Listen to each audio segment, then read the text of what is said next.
آج میں بہت خوش تھا کیونکہ اتنے مہینوں سے جس چیز کے لیے میں کوشش کر رہا تھا آخرکار اسے میں کامیاب ہو ہی گیا تھا، اور آج سے ہی میں نے اپنی شروعات کر لی۔ لیکن کوئی نہیں جانتا تھا کہ یہ نئی شروعات میرے لیے کیسا امتحان ثابت ہوگی، اور ابھی جو میں اس لمحے اتنا خوش دکھائی دے رہا تھا، اگلے ہی لمحے میری ساری دبا ہو جائے گی۔ اور میں جیسے ہی اس گھر میں داخل ہوا تھا تو باہر سے ہی مجھے ہنسنے کی آواز آ رہی تھی۔ آواز دو لوگوں کی تھی، دو لوگ آپس میں باتیں کر رہے تھے، انجوائے کر رہے تھے۔ ایک لمحے کے لیے تو میں سوچ میں پڑ گیا کہ آخر اس گھر میں دوسرا کون ہو سکتا ہے، لیکن پھر یہ سوچ کر کہ کوئی بھی قریبی انسان ملنے کے لیے آ سکتا ہے، اپنے خیال کو جھٹک کے آگے بڑھ کر پریشان مجھے باتیں سنائی دینے لگیں۔ پہلے تو شاید میں یہاں سے واپس چلا جاتا، یہ سوچ کر کہ اس طرح سے کسی کے معاملے میں مداخلت نہیں کرنی چاہیے، لیکن جو آواز میں نے سنی تھی ایک لمحے کے لیے اس نے مجھے پریشان کر دیا تھا۔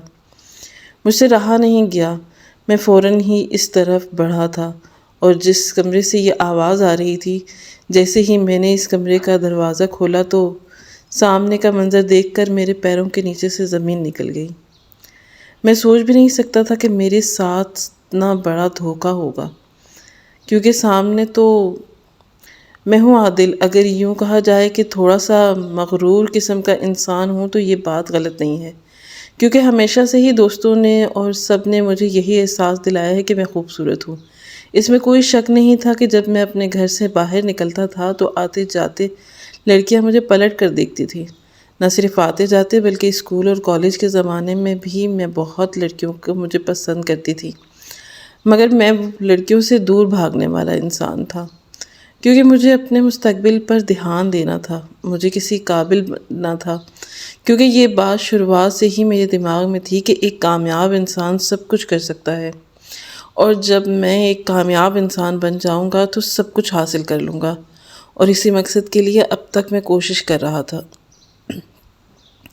مناہل جو کالج سے میرے ساتھ تھی، اس کے بعد یونیورسٹی میں بھی تھی، اس نے میری وجہ سے ہی ایڈمیشن لیا تھا، جبکہ میں نے اسے پہلے ہی یہ بات صاف بتا دی تھی کہ میرے دل میں اس کے لیے کچھ بھی نہیں ہے، لیکن پھر بھی وہ لڑکی میرا پیچھا چھوڑنے کے لیے تیار ہی نہیں تھی۔ شاید اسے یہ لگتا تھا کہ وقت گزرنے کے ساتھ ساتھ مجھے اس سے محبت ہو جائے گی، اور اسی انتظار میں اس نے میرے ساتھ 4 سال گزارے تھے، مگر ایسا کچھ نہیں ہوا تھا۔ اس کے بعد مجھے ایک بہت اچھی نوکری مل گئی تھی، مگر پھر بھی میں نے مناہل سے شادی نہیں کی، جبکہ اس نے مجھے اپنی محبت کا یقین دلانے کی ہر ممکن کوشش کی تھی۔ آخرکار تھک ہار کر اس نے اپنے ماں باپ کے کہنے پر کسی اور سے شادی کے لیے ہاں کر دی، شادی کر کے ملک سے باہر چلی گئی تھی۔ میں بھی اپنے کام میں مصروف ہو گیا تھا، اور دوبارہ کبھی بھی میری اس سے کوئی بات نہیں ہوئی تھی۔ اچھی نوکری ملتے ہی اماں کو میری شادی کی فکر ستانے لگی تھی۔ انہوں نے رشتے دیکھنے شروع کر دیے تھے۔ میں آئے دن وہ بہت ساری لڑکیوں کی تصویریں لے کر میرے کمرے میں موجود ہوتی، لیکن میرے پاس فی الحال ان ساری چیزوں کے لیے بالکل بھی وقت نہیں تھا، اس لیے اماں نے اپنے طور پر ہی میرے لیے ایک لڑکی پسند کر لی تھی۔ ان سب لڑکیوں میں سے شاید انہیں وہی اچھی لگی تھی۔ اماں اس کی تصویر لے کر میرے پاس آئیں تو لڑکی دیکھنے میں خوبصورت تھی، اس کی خوبصورتی کو دیکھتے ہوئے میں نے رشتے کے لیے ہاں کر دی۔ میرے ہاں کرنے کی دیر تھی کہ اماں کی خوشی کا ٹھکانہ نہ تھا۔ اماں ہر وقت اس لڑکی کی تعریفیں میرے سامنے کرتی رہتی تھیں، اور بہت ہی فرما بردار، نیک اور سلجھی ہوئی لڑکی ہے، اس گھر میں آئے گی تو اس گھر کو سنوار دے گی، اور میری زندگی کو جنت بنا دے گی۔ میں بھی خوش تھا، کیونکہ لڑکی دیکھنے میں خوبصورت تھی اور مجھے ایسے ہی لڑکی چاہیے تھی۔ ایک دو مرتبہ اماں نے مجھ سے کہا کہ اگر میں چاہوں تو لڑکی سے مل لوں ایک مرتبہ، مگر اس وقت میرے پاس وقت نہیں تھا، میں کافی مصروف تھا، اس لیے میرے اس سے ملاقات نہ ہو سکی، اور بس تصویر دیکھ کر ہی رشتہ پکا ہو گیا۔ اماں ابا نے شادی کی تاریخ طے کر دی تھی، جب ایک دن اچانک سے ہی میرے ایک دوست نے مجھے مشورہ دیا کہ شادی سے پہلے مجھے ایک مرتبہ سے لڑکی سے مل لینا چاہیے، اور آمنے سامنے حقیقت میں سے ایک مرتبہ دیکھ لینا چاہیے، کہیں ایسا نہ ہو کہ بعد میں کوئی مسئلہ کھڑا ہو جائے۔ اپنے دوست کی بات مانتے ہوئے میں نے بھی اس لڑکی سے ملنے کا ارادہ کر لیا۔ جس کے ساتھ اماں نے ابا نے رشتہ طے کیا تھا، اور دفتر سے ہی اچانک 2 دن کی چھٹی آ گئی تھی۔ اب میرے پاس وقت تھا تو میں اس لڑکی سے ملنے کے لیے پہنچ گیا، مگر جیسے ہی حقیقت میں نے اسے دیکھا تو میرے تو پیروں کے نیچے سے زمین ہی نکل گئی، کیونکہ وہ لڑکی تو کہیں سے بھی لڑکی نہیں لگتی ہی نہیں تھی۔ وہ تو ایک چلتا پھرتا ڈھول تھی۔ اس قدر موٹی لڑکی تو میں نے کبھی بھی نہیں اپنے لیے سوچی تھی، جبکہ میں نے تو صرف اس کے چہرے کی تصویر دیکھی تھی جو کہ خوبصورت تھا، لیکن نیچے سے اس کی جسامت دیکھ کر تو میرے رونگٹے کھڑے ہو گئے۔ میں کسی صورت بھی اس موٹے ڈھول سے شادی کرنے کے لیے تیار نہیں تھا۔ اس سے شادی کرنے کے بعد میں نے ہر جگہ پر اپنا مذاق بنوانا تھا، اور ابھی میں اتنا پاگل نہیں تھا کہ ایسی لڑکی سے شادی کرتا۔ میں کوئی بھی بات کیے بغیر ہی وہاں سے واپس پلٹ آیا، اور گھر واپس آتے ہی میں نے اس رشتے سے صاف انکار کر دیا۔ اماں تو سر پکڑ کر بیٹھ گئی تھی، جبکہ ابا مجھے سنانے لگے۔ ان کا کہنا تھا کہ اب جب کہ سب کچھ طے ہو چکا ہے، شادی کی تاریخ بھی طے ہو گئی ہے، اور لڑکی والوں نے تو اپنے خاندان والوں میں شادی کی کارڈ بھی بانٹ دیے ہیں، اور ابا نے بھی سب لوگوں کو شادی پر بلا لیا ہے، اور اب میں شادی سے انکار کر رہا ہوں۔ مگر مجھے کسی چیز سے کوئی فرق نہیں پڑتا تھا۔ ابھی تو سب لوگ صرف شادی ٹوٹنے کی وجہ پوچھتے ہیں، لیکن اگر میں نے شادی سے کر لیتا تو سب لوگ میرے پر ہنستے، اور ایسا موقع میں کبھی کسی کو دینے کے لیے تیار نہیں تھا۔ اماں ابا کو میں نے سمجھانے کی بہت کوشش کی، مگر اماں کی ایک ہی بات تھی کہ لڑکی خوبصورت ہے، سلجھی ہوئی ہے، سمجھدار اور پڑھی لکھی ہے۔ ایسی لڑکیاں بار بار نہیں ملتی۔ عورت کی صرف خوبصورتی نہیں دیکھی جاتی بلکہ اس کا سلیقہ زیادہ اہم ہوتا ہے، اور شادی کے بعد یہی چیزیں کام آتی ہیں۔ مگر اس وقت میں کچھ بھی سمجھنے کے لیے تیار نہیں تھا۔ جب کچھ نہ بن سکا تو میں نے گھر چھوڑنے کا فیصلہ کر لیا، کیونکہ اماں ابا تو انکار کرنے کے لیے بالکل بھی تیار نہ تھے۔ ابا نے تو صاف اور واضح الفاظ میں کہہ دیا تھا کہ میری شادی اسی گھر میں ہوگی، اور وہ اس بارے میں کوئی مزید بحث نہیں سنیں گے۔ میں اپنی زندگی کو اس طرح سے برباد ہوتے نہیں دیکھ سکتا تھا، اس لیے شادی سے 1 ہفتہ پہلے ہی میں گھر چھوڑ کر اپنے کسی دوست کے پاس چلا گیا، یہ سوچ کر کہ جیسے ہی شادی کی تاریخ گزر جائے گی تو میں گھر واپس آ جاؤں گا۔ میرے کچھ پرانے دوست تھے جو ہر معاملے میں میرا خیال کرتے تھے۔ جب انہیں میں نے ہر بات بتائی تو ان کا بھی یہی کہنا تھا کہ میں اس شادی سے بھاگ جاؤں، اسی میں میری بہتری ہے، ورنہ یہ گلے میں پڑا ڈھول میری ساری زندگی بجانا پڑے گا۔ بہتر یہی تھا کہ میں اپنی جان چھڑوا لوں، اور پھر ان لوگوں نے مجھے اپنے گھر میں پناہ دی۔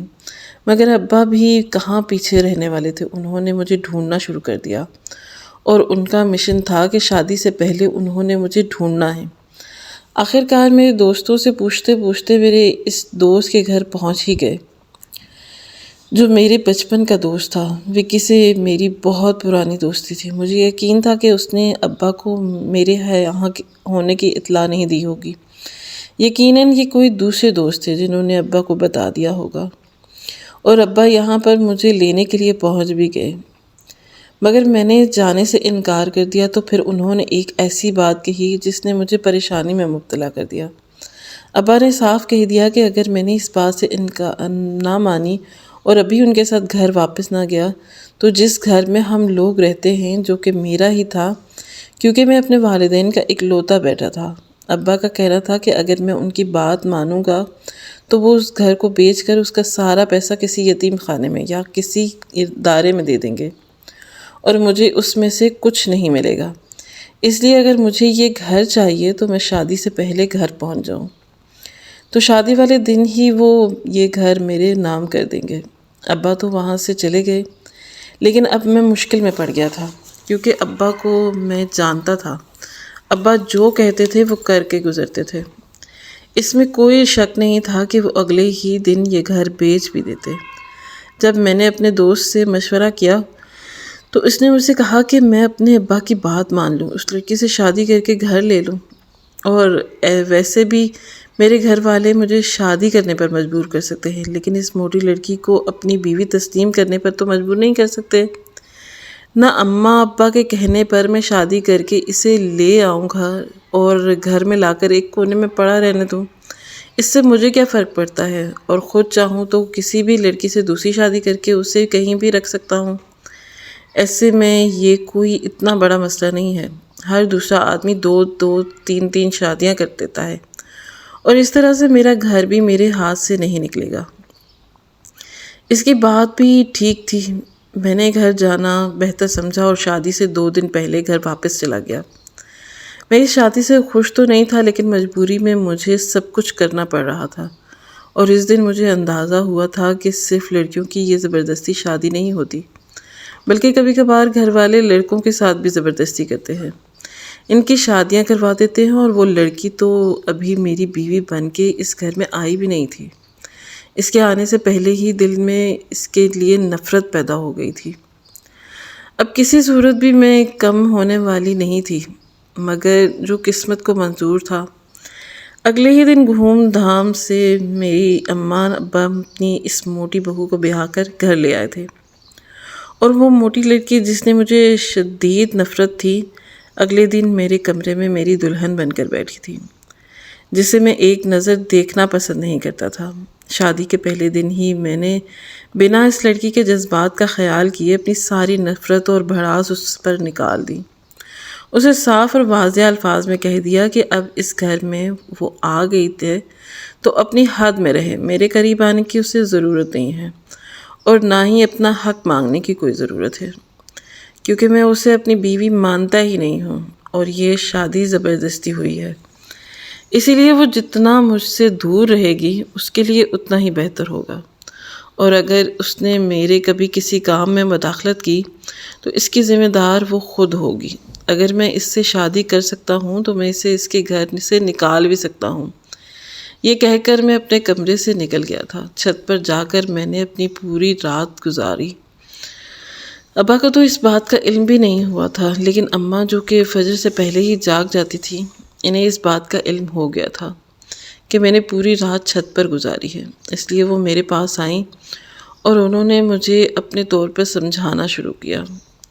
انہوں نے ایک لمبی زندگی گزاری ہے، ان کا مجھ سے زیادہ تجربہ ہے، اسی لیے انہوں نے میری زندگی کا فیصلہ سوچ سمجھ کر کیا ہے، اور جس لڑکی کو وہ گھر لے کر آئے ہیں میرے لیے بہت اچھی ساتھی ثابت ہوگی۔ میں اسے ایک موقع دوں، اور لڑکی کا حسن یہ سب کچھ نہیں ہوتا۔ حسن تو ایک ایسی چیز ہے جو وقت کے ساتھ ساتھ ختم ہو جاتا ہے۔ اصل چیز انسان کا اخلاق، کردار اور اس کا سلیقہ ہوتا ہے، جو ساری زندگی ساتھ رہتا ہے۔ مجھے اس کے جسم کو دیکھنے کے بجائے اس کے اندر چھپی خوبیوں اور اچھائیوں کو دیکھنا چاہیے، اور اس کے ساتھ اچھی زندگی گزارنی چاہیے۔ اماں کی باتیں میری سمجھ سے باہر کی تھیں، اور میں نے یہی سوچا تھا کہ جو لوگ خوبصورت لڑکیوں سے شادیاں کرتے ہیں، کیا وہ خوبصورت زندگی نہیں گزارتے؟ یہ صرف کہنے کی باتیں ہوتی ہیں کہ انسان کا کردار ہی سب کچھ ہوتا ہے۔ ابا نے اپنے وعدے کے مطابق یہ گھر میرے نام کر دیا تھا، اور اب میں نے سوچ لیا تھا کہ میں نے آگے کیا کرنا ہے۔ گھر تو میرے نام ہو گیا تھا، اب کیسے بھی کر کے اسے موٹے ڈھول کو مجھے اس گھر سے باہر نکالنا تھا۔ اگر میں اسے خود سے گھر سے باہر نکالتا تو یقیناً اماں ابا مجھ سے ناراض ہو جاتے۔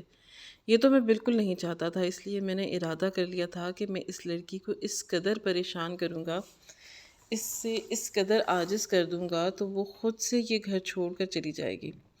اس طرح سے اماں ابا بھی ناراض نہیں ہوں گے، اور نہ ہی میرا کوئی نقصان ہوگا۔ اور پھر شادی کے اگلے دن ہی میں نے اپنے منصوبے پر کام کرنا شروع کر دیا۔ اماں نے زبردستی مجھے میری بیوی کو اپنے ساتھ باہر گھمانے کے لیے لے جانے کو کہا، جبکہ میں اس لڑکی کو اپنے ساتھ کہیں بھی لے جانے نہیں چاہتا تھا، مگر اماں کے کہنے پر میں اسے گھر سے باہر لے گیا، مگر سارا وقت میں نے اسے گاڑی میں بٹھا کر ہی رکھا، ادھر ادھر گھومتا رہا تھا۔ اس وقت میری گاڑی میں نے اسے اچھی خاصی سنائی تھی، پھر اس کی خوب بے عزتی کی تھی۔ ٹھیک کہتے ہوں، وہ اس قابل نہیں ہے کہ میں اسے اپنے ساتھ کہیں بھی لے کر جاؤں، اس لیے گھر جا کر وہ کسی سے کچھ نہیں کہے گی، بلکہ یہی کہے گی کہ اسے میرے ساتھ باہر گھوم پھر کر کافی مزہ آیا، اور اگر اس نے اپنی زبان کھولی تو میں 1 منٹ نہیں لگاؤں گا اسے گھر سے باہر نکالنے کے لیے۔ وہ خاموشی سے میری ہر بات سہتی رہی تھی، اور کبھی اس نے پلٹ کر مجھے جواب نہ دیا تھا۔ میں نے اس کی فرما برداری کو بھی اس کی کمزوری سمجھنے لگا تھا کہ شاید وہ موٹی ہے، مجھ سے کم تر ہے، اس لیے میرے سامنے بولنے کی ہمت نہیں رکھتی۔ لیکن میں یہ بات بھول گیا تھا کہ وہ لڑکی میری عزت کرتی تھی، مجھے اپنا شوہر مانتی تھی، اس لیے خاموشی سے میری ہر بات، میرا ہر طعنہ برداشت کرتی تھی، جبکہ میں اٹھتے بیٹھتے اسے اس کے موٹے ہونے کے طعنے دیتا تھا اور اس کی تذلیل کرتا تھا۔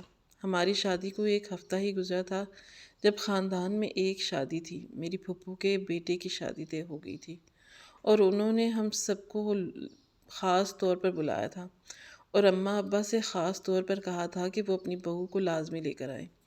اماں ابا کی شادی پر جانے کے لیے تیار ہیں، مگر میں اس موٹی بھینس کے ساتھ شادی پر ہرگز نہیں جا سکتا۔ وہاں پر سارے خاندان نے جمع ہونا تھا، جن لوگوں کو اس بارے میں نہیں پتہ تھا انہیں بھی پتہ چل جاتا۔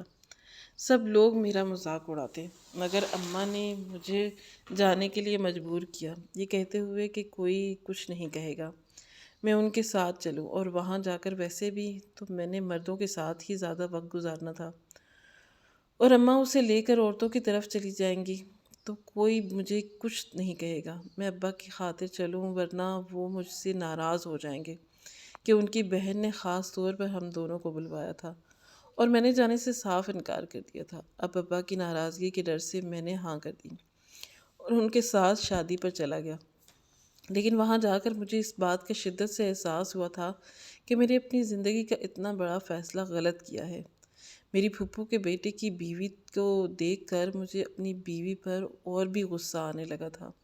انہوں نے اپنے بیٹے کے لیے ایک بہت ہی خوبصورت لڑکی کی تلاش کی تھی اور سب لوگ ان کی جوڑی کی بے حد تعریف کر رہے تھے، اور وہیں دوسری طرف سارے قریبی رشتہ دار میرے اوپر ہنس رہے تھے کہ یہ کر کے اپنے لوگوں کو تو معلوم ہی نہیں تھا کہ مجھے موٹی لڑکی اس قدر پسند ہے۔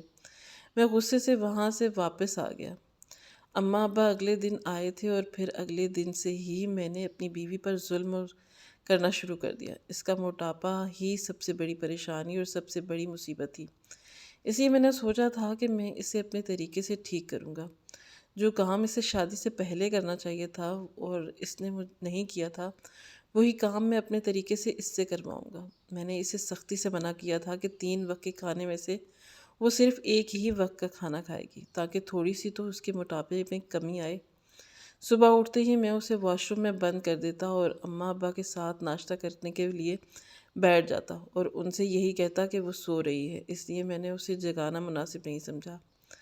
اماں ابا خوش ہو جاتے تھے کہ میں اپنی بیوی کا خیال رکھنے لگا ہوں، لیکن کوئی یہ نہیں جانتا تھا کہ میں کمرے میں بیچاری بھوکی پیاسی باتھ روم میں بند کرے، اور پھر رات کو بھی میں اس کے ساتھ یہی کرتا، اسے کمرے میں بند کر کے آ جاتا اور اسے سختی سے منع کر دیا تھا کہ گھر میں وہ یہ سب بات کسی سے نہیں کہے گی، بنا اس چیز کا خیال کیے کہ بھوک سے اس کا کیا حال ہوگا۔ میں ہر روز اس کے ساتھ یہی کرنے لگا تھا اور اس نے بھی میرے ڈر سے یہ بات کسی کو نہ بتائی تھی۔ اس دن اس طرح سے گزر رہے تھے جب ایک دن گھر سے مجھے فون آیا، اور جو بات مجھے سننے کو ملی اس نے تو میرے پیروں تلے سے زمین ہی نکال دی۔ ابا کا فون تھا، وہ کافی پریشان تھے۔ انہوں نے مجھ سے کہا کہ میں فوراً اسپتال پہنچوں۔ جب میں اس سے بتائے ہوئے اسپتال پہنچا تو وہاں جا کر معلوم ہوا کہ اماں سیڑھیوں سے گر گئی ہیں اور انہیں چوٹ لگی ہے۔ اماں کو چوٹ کافی زیادہ آئی تھی، اس لیے انہیں اسپتال لانا پڑا اور 2 دن وہ اسپتال میں رہی تھی۔ پھر ہم گھر آ گئے۔ گھر آنے کے بعد اماں تو بستر پر پڑ گئی تھی اور اس کے بعد گھر کی ساری ذمہ داری میری بیوی نے سنبھالنی شروع کر دی۔ اس سے پہلے بھی اس نے گھر کو اچھے طریقے سے سنبھالا تھا، مگر اماں کاموں میں اس کی مدد کروا دیتی تھی، لیکن اب اماں کی بیماری کی وجہ سے تو سب کچھ وہی سنبھال رہی تھی۔ میں نے بھی اپنے دفتر سے کچھ دن کی چھٹی لے لی تھی تاکہ اماں کا خیال رکھ سکوں۔ میری بیوی سارا دن گھر میں کام کرتی اور میری امی کی خوب خدمت کرتی، جبکہ میں یہ سب کچھ دیکھتا رہتا، کافی حیران ہوتا، کہیں نہ کہیں دل میں یہ سوچتا تھا کہ اماں ٹھیک کہتی تھی کہ یہ لڑکی واقعی بہت سلیقہ مند اور اچھی تھی۔ جب پھپھو کو اس بات کا پتہ چلا تو وہ اماں کی عیادت کرنے گھر پہنچی۔ اس وقت میں بھی اماں کے پاس بھی موجود تھا۔ پھپھو رو رو کر اپنا حال بیان کر رہی تھی کہ وہ تو بیٹے کو بیاہ کر بہو کو اس لیے گھر لائی تھی کہ گھر کو سنبھال لیتی، لیکن انہیں کیا معلوم تھا کہ وہ سب کچھ الٹا ہو جائے گا۔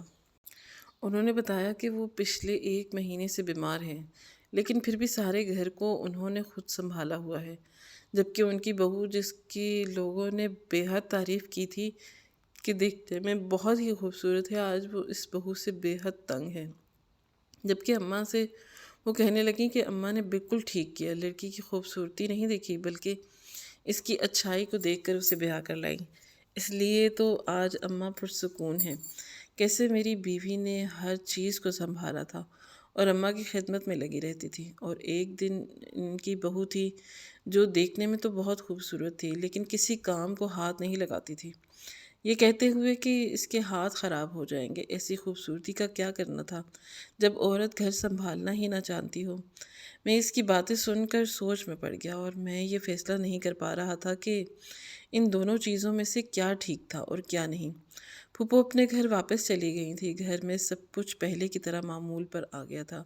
میری چھٹیاں ختم ہو گئی تھیں اور میں نے دفتر جانا شروع کر دیا تھا۔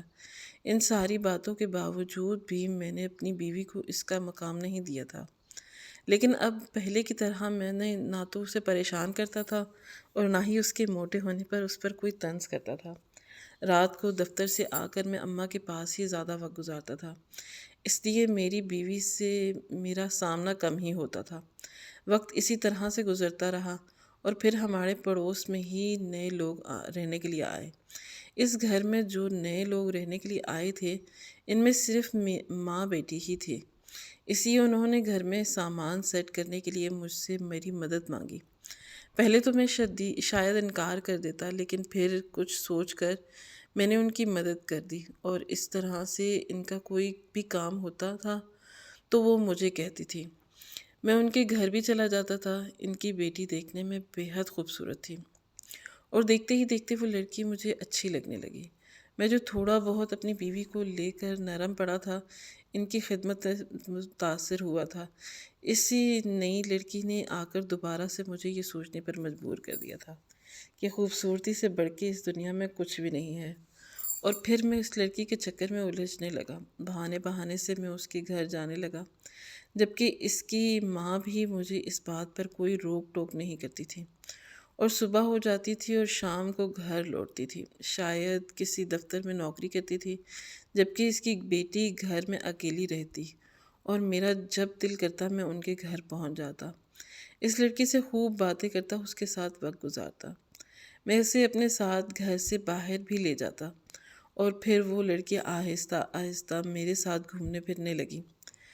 پھر اس کے ساتھ ہی مجھے اس بات کا اندازہ ہوا تھا کہ اس لڑکی کے کتنے اخراجات تھے۔ آئے دن وہ بڑے سے بڑے پارلر میں جاتی تھی، صبح سویرے وہ جم جاتی تھی، اس کے ساتھ ہی ہر ہفتے وہ شاپنگ کرتی اور مہنگے سے مہنگے کپڑے خریدتی، اور نہ چاہتے ہوئے بھی مجھے اس پر خرچ کرنا پڑتا تھا، کیونکہ اب اگر وہ میرے ساتھ گھر سے باہر جاتی تھی اور وہ کوئی چیز خریدنے کی بات کرتی تھی تو میں اسے انکار نہیں کر پاتا تھا۔ اور ایک میری بیوی تھی کہ جب سے شادی ہوئی تھی میں نے اس کے اوپر 1 روپیہ بھی خرچ نہیں کیا تھا۔ اس دن میں یہ سوچنے لگا تھا کہ عورتوں کے بھی اتنے زیادہ اخراجات ہوتے ہیں۔ میری 1 مہینے کی تنخواہ 15 دن میں ختم ہو جاتی تھی۔ حالات تھوڑے سے خراب ہو گئے تھے، مگر اب میں کچھ نہیں کر سکتا تھا، کیونکہ میں اس لڑکی سے محبت کا دعویٰ کیا تھا۔ وہ بھی تو مجھ سے محبت کرتی تھی۔ اماں ابا بھی اس بات سے کافی پریشان تھے کہ پہلے تو میری تنخواہ سے پورا مہینہ بہت اچھا گزر رہا تھا، اور اب ہاتھ بہت تنگ ہو گیا تھا۔ ایسی بھی کیا وجہ تھی، جبکہ میں تو کسی چیز کے لیے پیسے بھی جمع نہیں کر رہا تھا، مگر میں نے کسی سے بھی اس بات کا ذکر نہیں کیا تھا کہ آج کل میرا وقت کہاں گزرتا ہے۔ وہ لڑکی آئے دن مجھ سے کسی نہ کسی مہنگی چیز کی فرمائش کر دیتی تھی، اور اب میں اس کی فرمائش سے تنگ آ جاتا تھا، کیونکہ اس لڑکی کے تو اخراجات بہت زیادہ تھے جو میری تنخواہ سے پورے نہیں ہوتے تھے۔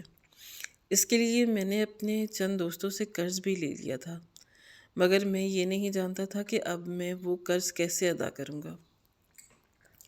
پہلے جو میں بہت پرسکون زندگی گزار رہا تھا، نہ مجھے فکر تھی کہ میں نے کس کا قرض دینا ہے، اور نہ ہی مجھے پیسوں کی فکر ہوتی تھی، کیونکہ میری تنخواہ سے گھر اچھا چلتا تھا، مگر 1 روپے کا حساب کرنا پڑتا تھا، اور اب ہر وقت میں اسی پریشانی میں رہتا تھا کہ میرے پاس پیسے نہیں ہیں۔ اور پھر دیکھتے ہی دیکھتے جب اس لڑکی نے مجھ سے مہنگا تحفہ مانگا تو میں نے اسے صاف صاف بتا دیا کہ میرے پاس پیسے نہیں ہیں۔ اس بات پر اس لڑکی نے میرے ساتھ جھگڑا شروع کر دیا، یہ کہتے ہوئے کہ اگر میں اس کے اخراجات پورے نہیں کر سکتا تو ابھی بتا دوں، یہ نہ ہو کہ کل کو وہ شادی کر کے پھنس جائے اور شادی کے بعد میں اس سے یہی کہوں گا کہ میرے پاس پیسے نہیں ہیں تو وہ یہ بات برداشت نہیں کرے گی۔ جبکہ اس دن میری طبیعت خراب ہو گئی تھی، لیکن اس نے میری طبیعت کا ذرا لحاظ نہ کیا اور مجھ سے یہی کہا کہ کل تک اسے اس کا تحفہ مل جانا چاہیے۔ میں پریشانی میں تھکا ہارا گھر واپس آیا، یہ سوچتا رہا کہ اب میں پیسوں کا بندوبست کہاں سے کروں گا۔ میں گھر واپس آ گیا تھا، میری بیوی میری حالت دیکھ کر پریشان ہو گئی، فوراً سے میرے پاس آئی۔ میں اپنے کمرے میں جا کر لیٹ گیا۔ جب وہ میرے پیچھے آئی اسے اندازہ تھا کہ میری طبیعت کچھ ٹھیک نہیں ہے، اور وہ پھر اچانک ہی میری آنکھ لگ گئی۔ جب میں اٹھا تو میں نے دیکھا کہ میری بیوی میرے سرہانے بیٹھ کر سو رہی تھی۔ صبح ہو چکی تھی، ساری رات وہ جاگ کر میری پٹیاں کرتی رہی تھی، کیونکہ مجھے رات کو کافی تیز بخار تھا اور اب میں کافی بہتر محسوس کر رہا تھا۔ جیسے ہی میں اٹھا تو فوراً سے وہ بھی اٹھ کر بیٹھ گئی۔ اس کا مطلب تھا کہ وہ ٹھیک سے سوئی نہیں تھی۔ مجھے اٹھتا دیکھ کر فوراً سے پوچھنے لگی کہ اب میری طبیعت کیسی ہے۔ مجھے بہت حیرت ہوئی تھی کہ میں نے کبھی بھی اس کا خیال نہیں رکھا تھا، کبھی بھی اسے اس کی جگہ نہیں دی تھی، لیکن پھر بھی کیا اسے واقعی میری فکر تھی یا پھر وہ صرف اپنی ذمہ داری پوری کر رہی تھی؟ میں سمجھ نہیں پایا۔ میرے چہرے پر پریشانی دیکھ کر اس نے مجھ سے پوچھا تو جانے کیوں میں نے اسے اپنی پریشانی بتا دی کہ مجھے پیسوں کی ضرورت ہے۔ تھوڑی ہی دیر بعد وہ الماری سے کچھ نکال کر لائی تھی، کہنے لگی کہ یہ کچھ زیورات ہیں جس کی ماں نے اس کے لیے بہت پہلے سے بنا کر رکھے ہیں، یہ کافی مہنگے اور بھاری ہیں، میں انہیں بیچ دوں اور اپنی ضرورت پوری کر دوں۔ اس نے بھی یہ بھی نہیں پوچھا تھا کہ آخر مجھے پیسے ضرورت کیوں ہیں۔ بنا کوئی سوال کیے اس نے اپنے سارے زیورات میرے آگے رکھ دیے تھے۔ تو کیا اس سے میری پریشانی سے اتنا فرق پڑتا تھا کہ اس نے اپنی ماں کی نشانی بھی مجھے دے دی تھی، وہ بھی اپنا زیور جو کوئی بھی عورت کبھی نہ دیتی۔ میں نے وہ زیورات وہیں چھوڑے تھے اور کمرے سے باہر نکل گیا، اور پھر پورا دن میں گھر واپس نہ آیا۔ میں نے اپنے ایک دوست سے قرض لیا اور اس کے بعد میں نے اس لڑکی کے لیے اس کا پسند کا تحفہ لیا۔ اگلے دن میں بہت خوش تھا کیونکہ آج میں نے سوچ لیا تھا کہ میں اسے یہ تحفہ دوں گا اور اس کے ساتھ ہی اس سے شادی کے لیے پرپوز کروں گا۔ اب میں مزید اس چیز میں دیر نہیں کر سکتا تھا۔ کہیں نہ کہیں دل میں یہ ڈر تھا کہ میری بیوی اس دن میں اپنی جگہ نہ بنا لے۔ اس سے پہلے ہی میں نے اسے اپنی زندگی سے نکال کر اپنی مرضی سے شادی کرنا چاہتا تھا، اور اس شام جیسے ہی میں اس لڑکی کے گھر داخل ہوا، اس کی ماں گھر پر موجود نہیں تھی، لیکن مجھے گھر میں داخل ہوتے ہی 2 لوگوں کے بولنے کی آواز آئی۔ مجھے لگا کہ شاید اس کی ماں جلدی واپس آ گئی ہوگی۔ یہ بھی اچھا تھا کہ اس کی ماں گھر پر موجود ہے، اس کی ماں کے سامنے ہی میں شادی کی بات کروں گا، کیونکہ میرے اس رشتے کو تقریباً 4 مہینے گزر گئے تھے۔ اب میں مزید دیر نہیں کرنا چاہتا تھا۔ قدم قدم چلتا ہوا آگے جا رہا تھا کہ جبکہ وہ آوازیں جو پہلے مجھے بہت کم آواز میں سنائی دے رہی تھی اب واضح ہوتی جا رہی تھی، اور پھر اس سے پہلے کہ میں یہ سوچتا کہ مجھے گھر واپس چلے جانا چاہیے کیونکہ وہ ماں بیٹی ایک ساتھ وقت گزار رہی ہیں، لیکن اس سے پہلے کہ میں واپس جاتا جو آواز میں نے سنی تھی اس نے میرے قدم وہیں روک لیے تھے۔ ان 2 آوازوں میں سے ایک آواز اسی لڑکی کی تھی، جو کہ دوسری آواز کسی عورت کی نہیں تھی، ایک مرد کی تھی۔ اس کا مطلب یہ تھا کہ اس کے ساتھ جو کوئی بھی تھا اس کی ماں نہیں تھی، وہ کسی کے ساتھ باتیں کر رہی تھی۔ اسی تجسس کے تحت میں واپس پلٹنے کے بجائے آگے کی طرف چل پڑا۔ جس کمرے میں سے وہ آوازیں آ رہی تھی اس کمرے کی طرف جانے لگا۔ جیسے ہی میں نے کمرے کا دروازہ کھولا تو سامنے کا منظر دیکھ کر میرے رول لرز گئی، کیونکہ وہ لڑکی تو کسی دوسرے مرد کے ساتھ اس کی باہوں میں موجود تھی، اس کے ساتھ ہنس ہنس کر باتیں کر رہی تھی۔ یہ منظر دیکھ کر تو مجھے اپنی آنکھوں پر بھروسہ نہیں ہو رہا تھا۔ اس لڑکی کے لیے اب تک میں نے اتنا سب کچھ داؤ پر لگا دیا تھا۔ وہ مجھے دھوکہ دے رہی تھی۔ دروازہ کھلنے کی آواز پر وہ دونوں میری طرف متوجہ ہوئے تھے۔ مجھے یہ لگا تھا کہ وہ لڑکی مجھے یہاں دیکھ کر شرمندہ ہوگی اور مجھ سے معافی مانگے گی یا کوئی دلیل پیش کرے گی، مگر ایسا کچھ بھی نہیں ہوا۔ اس لڑکی کے چہرے پر تو کہیں بھی کوئی شرمندگی یا پھر پریشانی نہیں تھی، بلکہ اس نے کہا کہ مجھے اسے بتا کر آنا چاہیے تھا۔ اگر میں اسے بتا کر آتا تو آج ابھی مجھے یہ سب کچھ دیکھنا نہ پڑتا، اور ابھی میں یہاں سے چلا جاؤں۔ میں اس سے زیادہ برداشت نہیں کر سکتا تھا۔ جب میں اس کی طرف بڑھا کر آخر وہ مجھے اتنا بڑا دھوکہ کیسے دے سکتی ہے؟ جب اس لڑکی نے کہا کہ اس نے مجھے کوئی دھوکہ نہیں دیا، یہ اس کی اپنی زندگی ہے، وہ جیسے مرضی گزارے، اور ویسے بھی اس کے بہت سارے اخراجات ہیں۔ اگر میں اس کے اخراجات پورے نہیں کر سکتا تو پھر مجھے اس سے سوال کرنے کی کوئی ضرورت نہیں ہے۔ جس خوبصورتی پر میں اس قدر فدا ہوں، نہ اس خوبصورتی کو برقرار رکھنے کے لیے اسے بہت پیسہ خرچ کرنا پڑتا ہے، اور یہ پیسہ وہی مرد اس پر خرچ کر دیتے ہیں جو اس کی خوبصورتی سے فائدہ اٹھاتے ہیں، جو اس کی خوبصورتی کو سراہتے ہیں، اور میرے ساتھ وہ کوئی تعلق نہیں رکھنا چاہتی ہے۔ جو صرف چند مہینے ہی اس کے اخراجات پورے کر کے سڑک پر آ گیا ہوں، آگے ساری زندگی اس کے اخراجات کیسے برداشت کروں گا؟